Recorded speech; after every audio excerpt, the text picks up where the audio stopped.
Nagmalampuso ng pagbisita sa mga kandidata sa Miss Universe Philippines 2024 sa Sultan Kudarat Province kung asa gipahigayon ang managlahing major event sa maong pageant. Apan pipila ka kandidata ang nakuyapan atul sa National Costume Competition. Ani report ni Just Tony Humamil.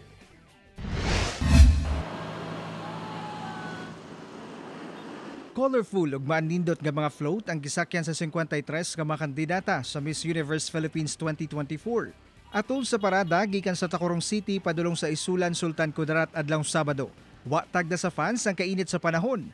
Mapakita lang ang ilang suporta sa ilang kandidata. Pagkagabi, gibida sa mga kandidata ang pipila ka Mindanaoan-inspired gown sa inilang mga designer sa Sultan Kudarat atol sa Inal Fashion Show. Kung diin nagsilbing host si reigning Miss Universe Philippines 2023 ug sparkle artist Michelle Marquez D nga nagpasampol sa iyang pagrampa. Pagkadomingo, milutaw ang gandang Pilipinas sa mga kandidata o creativity atol sa National Costume Competition nga dunay temang Philippine Flora and Fauna. Gipiling top 3 sa Best in National Costume si Miss Southern California Janet Hammond, Miss Iloilo Alexi Brooks, ug si Miss Tacloban Tamara O'Shea. It's totally worth it and I'm very happy. Apan pagkahuman sa event, pipila ka kandidata ang nakuyapan. Sumala sa PDRRMO sa Sultan Kudarat.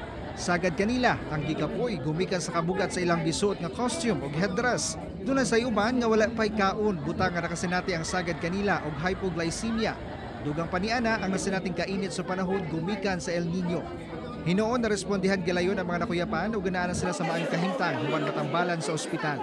Bisan niini nahimong malampuson ang pipila ka adlaw nga pagbisita sa mga kandidata sa Miss Universe Philippines 2024 sa Sultan Kudarat Province. Nagpasalamat sab ang provincial government ilabi na nga makatabang kini sa turismo sa probinsya. As far as South Central Mindanao is concerned, we wanted to showcase na ang Sultan Kudarat din po ay center of culture, arts, and beauty. Kauban si Bong Vicencio sa kamera. Ako si Just Tony Humamil para sa One Mindanao.